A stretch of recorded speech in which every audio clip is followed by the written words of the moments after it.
Otherwise, there's so much noise.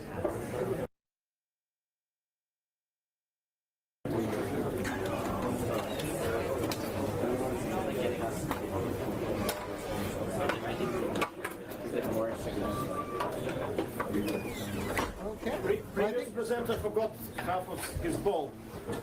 Huh? Oh, he'll come back. You want to bring him closer to the door so he will not... Oh, he'll come back, sir. Okay, thank you so much.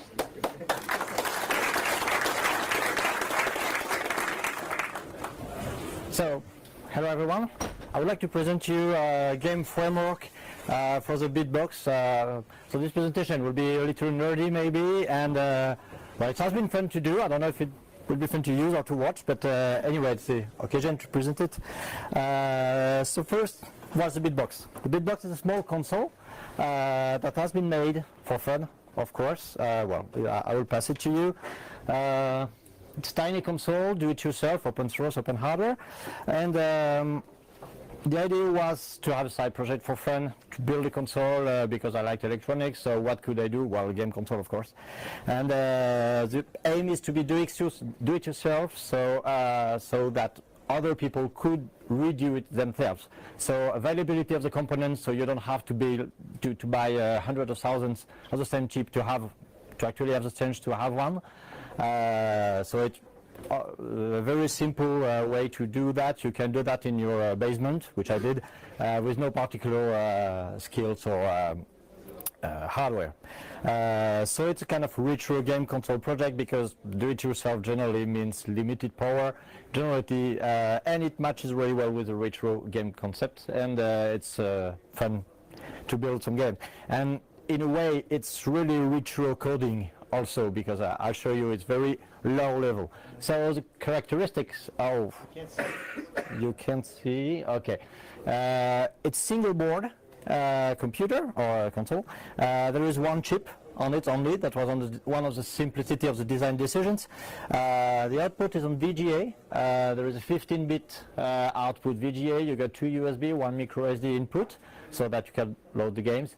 The CPU itself is a microcontroller, so you get in it 168 megahertz, 1 mega flash, so one game should make 1 meg maximum, and 192K of RAM, which means that at the typical resolution 640 by 480, you don't have enough room to store a single picture, single screen on RAM. So you have to generate it, and you have to raise the beam, meaning that at the beginning, you have to generate line by line very quickly, and at the end of the screen, you get a top, so you move your game and your advances sprites and go back and generate on the fly. So you cannot, by example, if you want to output a movie, you cannot remember what was the preceding frame to compress, for example, because you don't have enough memory. But that's make it fun. It's basically the limitations that make it fun, because Raspberry Pi 3 has I don't know how many times the power of this. It is very tiny. And since it was too powerful, I did also a bitbox micro, which is basically half the bitbox in every possible element. So the size is roughly half. The number of USB port is half. The number of micro SD is half, meaning there is none. Yeah, the CPU speed, the memory, the resolution, everything is in half. So that's basically it. The development, if you want to have a look. The development on this is basically retro coding. You directly on the bare metal. You don't have the room to have an operating system. No driver, no libs. You have your game and you run directly on the console, and you have to code everything by hand, which is fun for some kind of people. C development is easy. Generally, those are modern interfaces in retro console. Compared to retro console, you have USB, you have etc. And the toolchain is a standard GCC. You download that on Ubuntu, by example, or Debian. apt-get GCC are embedded, and bam, you can develop for it. So it's quite simple to develop. There are people who have developed with this on Ubuntu, Windows, macOS, and Haiku, of course. Thanks. to some people here. So there is a PC backend. It's not really an emulator. It's basically a re-implementation of the basic API, a kernel API. It's basically a kind of lib to initialize everything to simplify the development.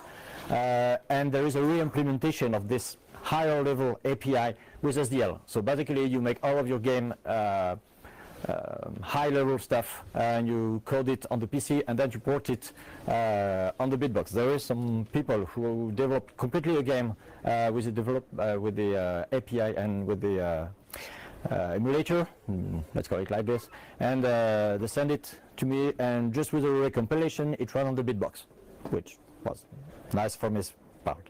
There is some generation. Some generation is basically you write a byte on memory and it outputs to the speaker. That's the kind of level of hardware you have, so basically none. And so you have to but there are existing libraries, very nice library for chiptunes, also made by somebody. Thanks, Adrien. With a tracker to compose your songs and to help you having chiptunes enter. USB handling is particularly nice and simple to write yourself in C, so there are libraries because it's really painful, in fact. Handling a USB gamepad, etc., because it's difficult to make a gamepad that is pleasing to do, so I didn't want to do that myself, so I'm reusing USB standard gamepad that you can find for very cheap. And the graphics generation, there are kind of library also available to avoid you for doing routine stuff, but you can do it yourself. And the basic I would say thing about this console is not invented here. The thing is to redo everything yourself, so it's perfectly understandable to drop everything, every library is extra, and recreate on your own. That's what's interesting for certain people. Games and community, there are a few bitboxes around the world, a few dozen. There are small active core developers for making games or libraries. There are custom extensions, hardware extensions, and video, kind of video output. You can output on TV, not using SCART and Peritel. There is some output to this that has been after the fact, that has been hacked from the console itself. There is an external port for it's a geek port, so you can plug whatever you want and have external funny controllers or physical I don't know, buttons or what you want. So, and you have to do the driver yourself, of course, etc., etc., etc. There is software index with so far I think 26 entries for different software. So you can see there is a full motion video game, so decoding live from the SD card, directly output and decompressed live. There is a port of Boulder Dash. There is don't know, you can recognize some old games over there.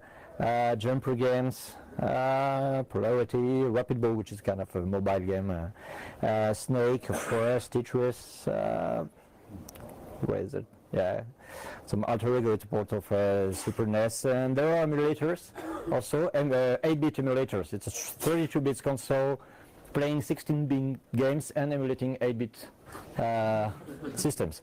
So the systems are, there is Game Boy emulator, ZX Spectrum emulator, and of course MO5, which is a Thomson, very it's a French computer, nobody knows, but I had it in school, so I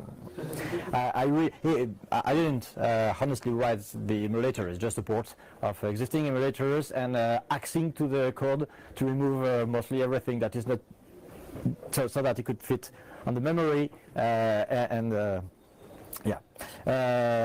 is a graphical drum loop sequencer. There is a tracker for which there is no, okay, and some sorry? There is a screenshot in the link, I think. And the link. If I can follow the link, yep.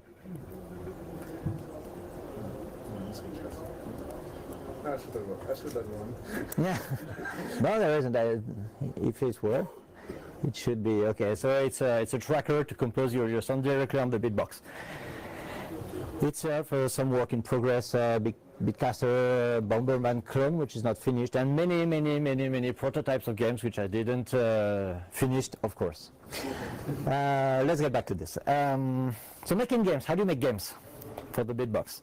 Well, let's make a little survey quickly. Who knows game development in C? Quite a lot of people. Making simple games. Generating light-based graphics, sprite tiles with collision, so making a small 2D, making pixel graphics with game 2D level design with tile, by example, and cross-compiling everything for an ARM Cortex M4. And compose music with a tracker for this.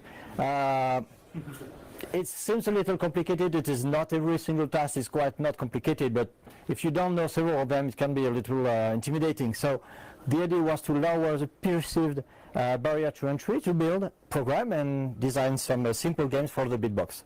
So let's make a new survey. Who can draw a BMP file with GIMP? So the idea was to simplify the process and having complete simple game with on a unique image.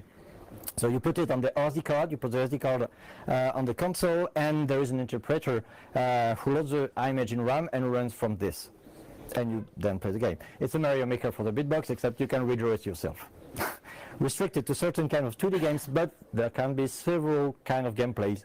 Of course, it's very limited, and that's the idea, of course, to limit it. The general workflow, there are the reference MD, you saw kind of documentation, you can read it. You store your BMP file on the SD card, and the reference generates some definitions, the program reads them and plays it, or the PC emulator. So what do you need to do a 4-level 2D platformer, and how do you put that in an image? And so basically, to make a 2D game, platformer, side shooter, infinite runner, you need to have world physics. How do you scroll? How do you jump? Is there any gravity or not? You need to have tile set graphics, so little pictures that will repeat to make your level. You have to have your level tile maps. How do you order the different levels? The sprite frames graphic, of course, the different frames, the different behaviors and movements. There are different ways to do that. You can have a full programming language, but it exists. There is Mondrian, by example, it's a graphical programming language, but it doesn't really fit well on the very limited image. So you can also use presets. So you just have one sprite is always such kind of memory. The idea was to mix a little bit those to be versatile enough and to fit in one, and you need to have music and sound effects.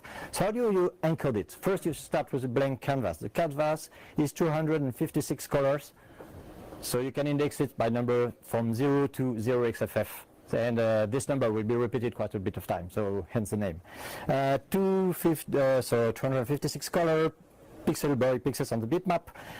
It's divided in 16 by 16 squares or 16 by 16 pixel, which means that with your color tiles and pixel per tiles, you see that there is a mapping between the tile, the number of the tiles, if you number the tiles themselves on your drawing, 1 pixel in a tile. You can have the top left pixel, which represents the top left tile on the whole image, and a color. So you can give a color and reference, and there is a relationship with the tile, with the color, because the color has an index from 0 to 0xff. So it can represent a tile, a pixel in the tile maybe, so let's use this. So this is, by example, a simple raw canvas, but you can start from a blank one. It's just to show you how it's ordered. You see there is a color represented for each tile. So if you say color EB, it represents this tile. And if you say color 0, it's the other one. You don't have to start with that. You just have to start with a single palette, which is ordered like this. And you can see that on your palette, the position of the color represents the position on your picture. That's easier to draw.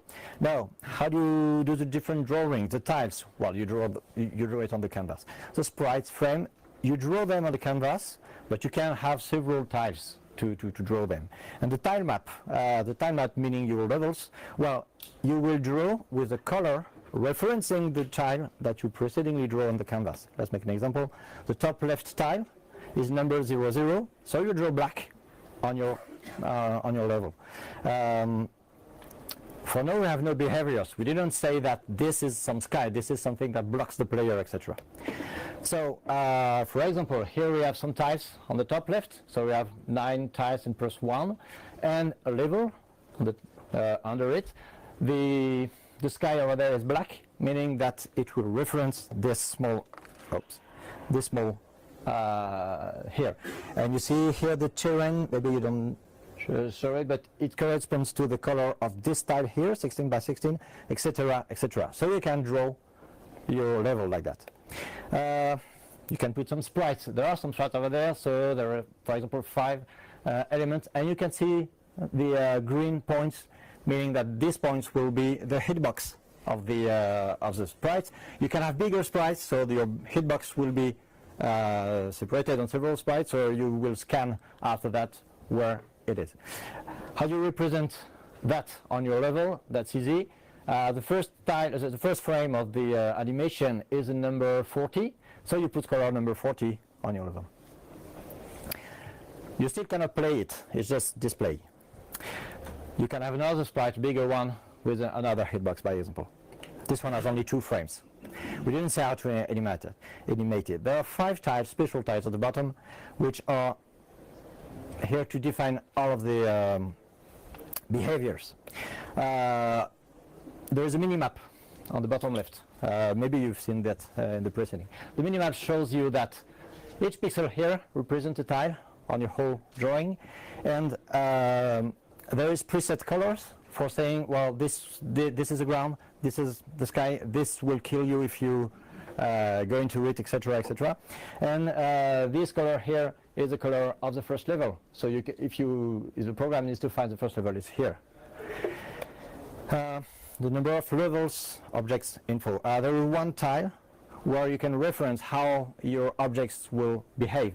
You can specify 3 things with 3 pixels, basically per line per object.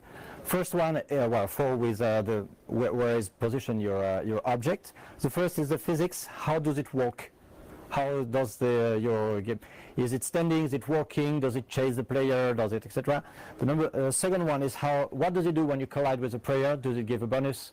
Does it kill you? Does it make you end the level, etc. And another one meaning what do I do after be killed? Do I spawn another sprite? So you can have interaction. For example, if you jump on a mushroom, by example, it spawns another one that is a coin, and it spawns another one with an animation for giving you points, by example. So you can have some combinations between your different behavior. There are loads and different behavior. I will show you maybe if I got time in the reference, you can see that. But you can mix and match different way to.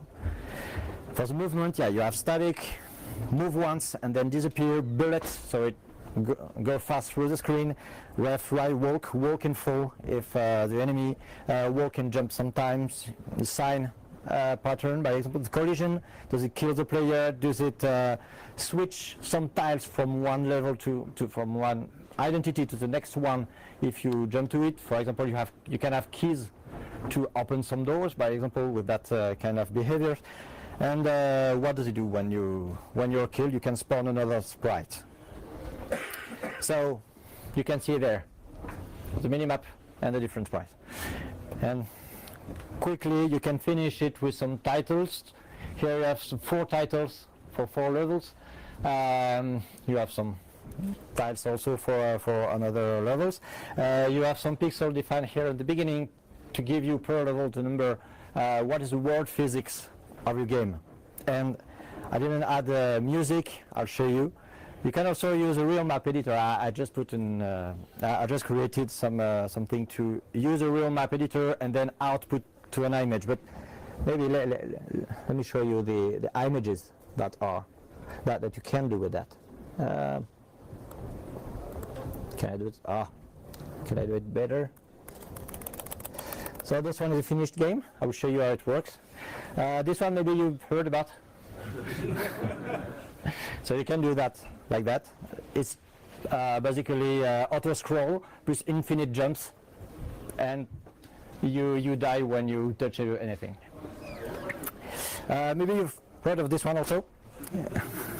This is basically a 4-level Mario Bros. Not everything is finished, not everything is, but you can compose everything with the different elements I told you.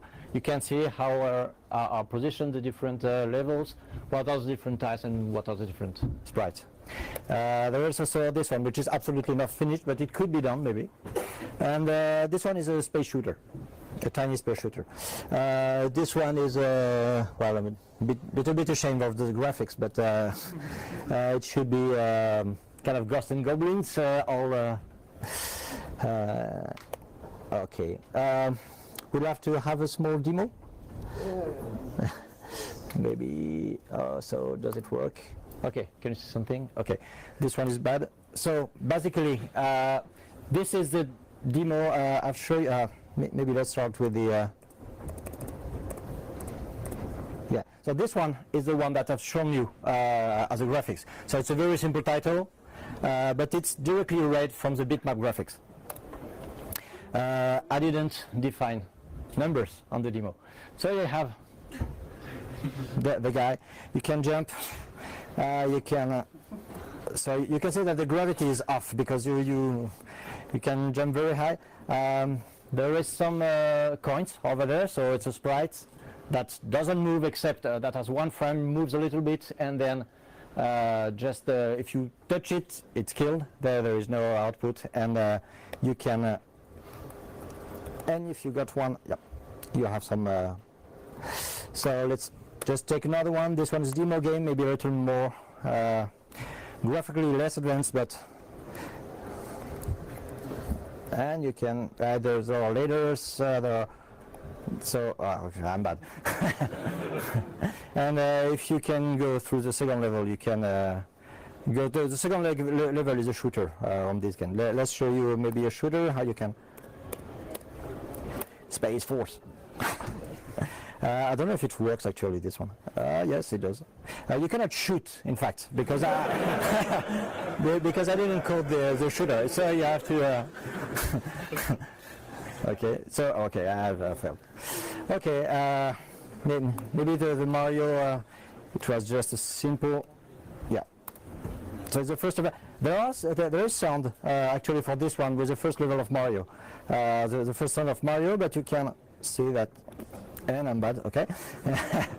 But it's playable. It's basically playable. So it's really a work in progress.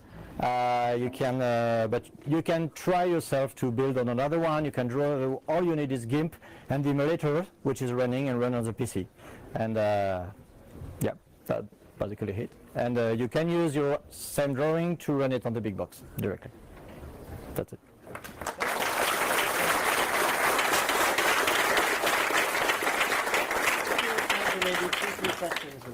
Okay. Yeah. So it's only platform games, or are there plans to allow like top-down games, maybe? There are too many ideas, but yes, you can do. Well, you could do top-down games with the gravity because you fall. You have a maximum vertical, so you could do that with vertical. With no jumps, vertical levels, and the gravity. It could be, yeah, you could add a top down. Going up would mean that you can have a negative gravity. It could be done, of course. Yeah, the idea is that we will add some world physics and expanding what the number of games you can do. Yeah.